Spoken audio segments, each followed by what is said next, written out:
All right, and we got Chew. Chew is our next opponent. Hopefully we do some work here. Oh, I see Trick Room. I see Trick Rooms. I see Fake Outs.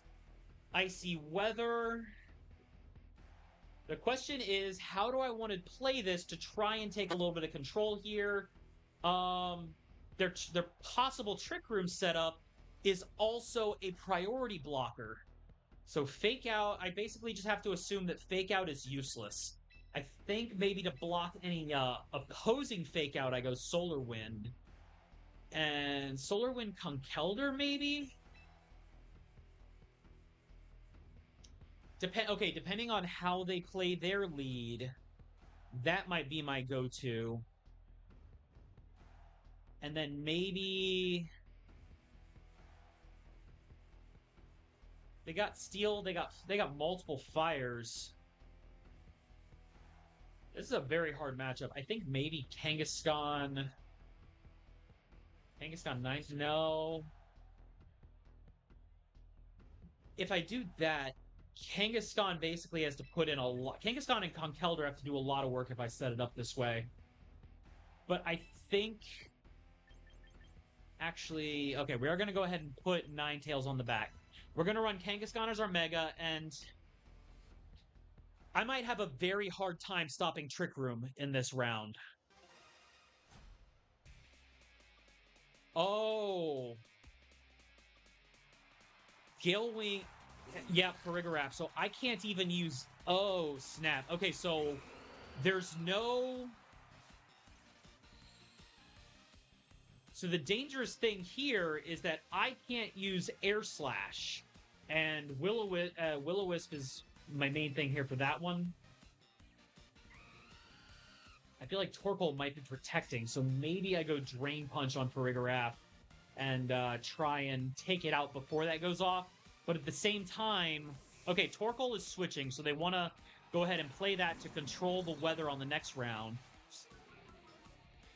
And Intimidate goes off.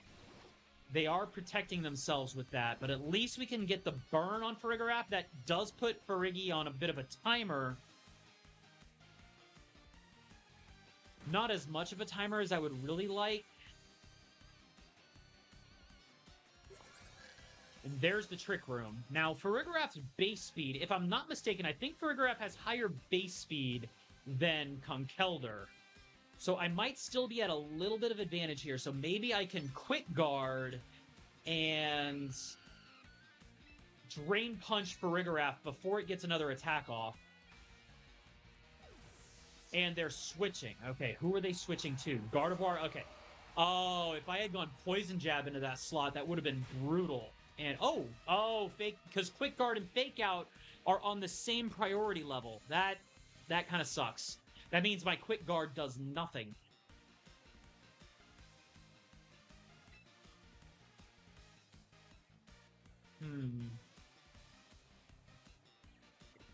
Okay, battle info. What do we have? We have 3 turns of Trick Room. My Talonflame is not max speed.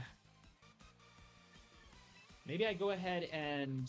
No, I don't want to undo the weather just yet.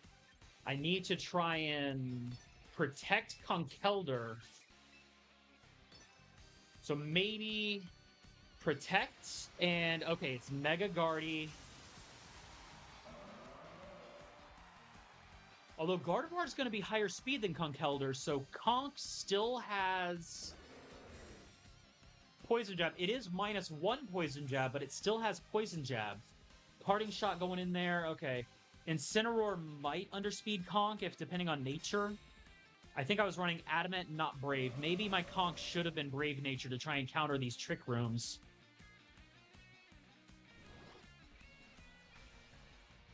Will-O-Wisp on Guardy, just to get some damage onto it at the very least.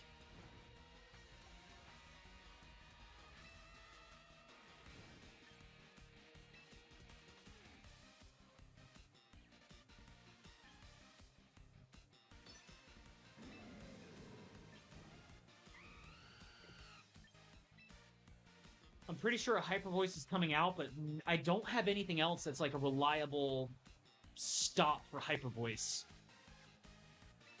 and I really need to try and get a weather control down. So I think even though I'm -1, I think Poison Jab is my play here. And okay, I do underspeed. Good. So the Poison Jab goes off, get some good damage there. I may lose Conk to Hyper Voice at this rate. But Flare Blitz is coming out. Okay. Oh, and now it's a single target Hyper Voice. Although the recoil damage may play in my favor a little bit too. And without Farigiraf on the board...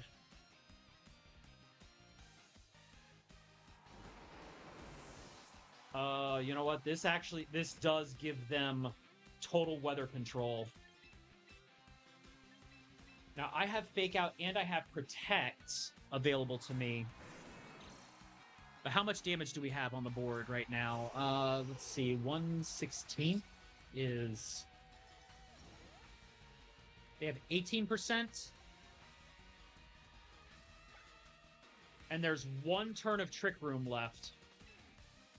But all they have to do is switch in...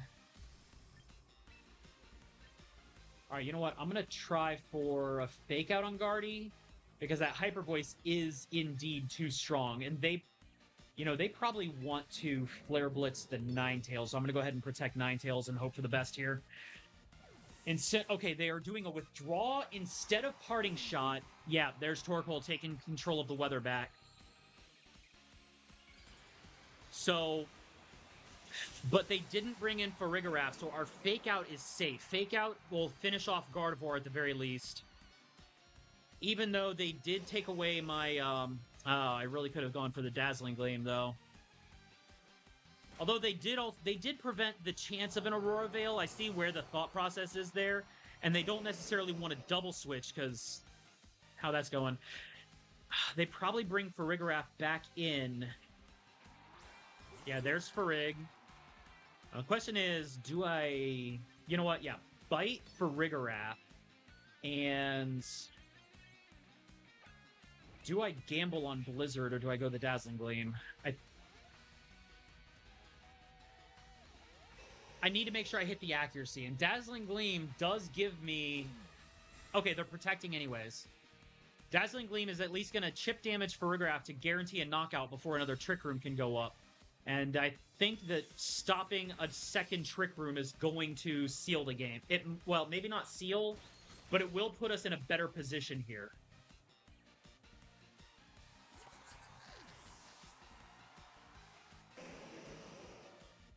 In fact, Incineroar comes in. That is an Intimidate coming down.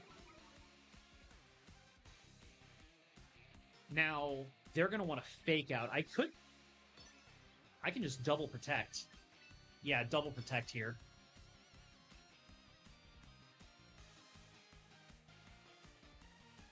At least I think double Protect is my best play. It stops Fake Out. It stops the Eruption that I think is going to be coming out here.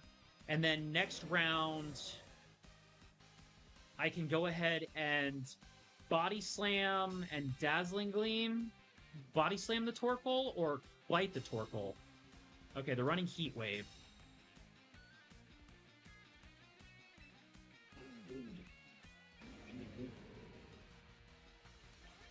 Or Body Slam Incineroar. No. Bite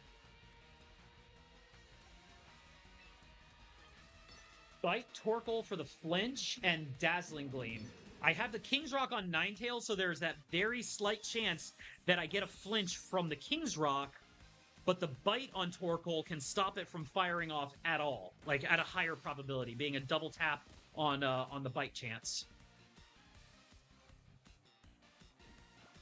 Incineroar is going to taunt. Okay, so they are taunting.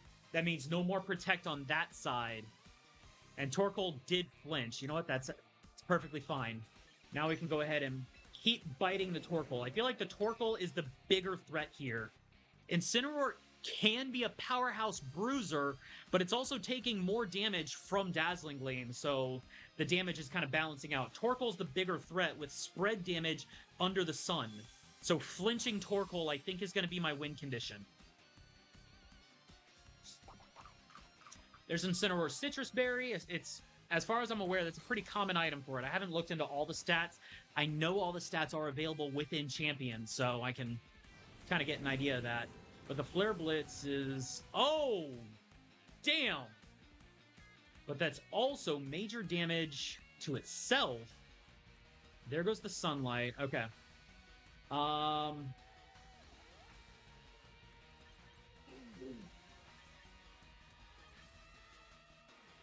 This is very risky. Okay, you know what? I think maybe protect Kanga? Or... No. Something needs to go down. Okay, you know what? Body Slam the Torkoal and Dazzling Gleam. Yeah, we're going to go for the higher damage now with the Body Slam.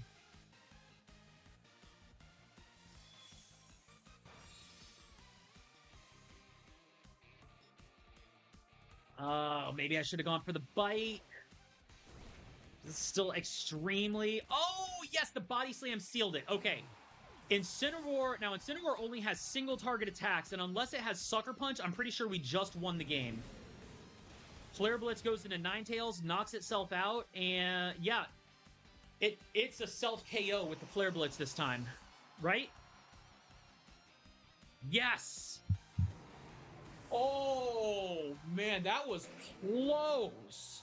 That could have been so bad. Now, the flinches on Torkoal are what won the game, but now I know that's a bit RNG dependent, but the fact that I'm playing that RNG, running the double tap bite, that I don't feel as bad trying to play the flinch on the double taps. If I was fishing for the flinches constantly with single taps, like Rock Slide, or without a Mega, like without Parental Bond Bite, I'd be like, okay, that was pure luck. But it's like, no. I'm specifically using the double tap for those flinches, and it absolutely paid off this time. And the fact that Kangaskhan survived on that that tiny little bit of health after the Flare Blitz and did not get burned. Chef's kiss. I'm suddenly glad that I went Adamant Kangaskhan instead of Jolly Kangaskhan, because I think Jolly might not have pulled off the damage that I needed to get that victory.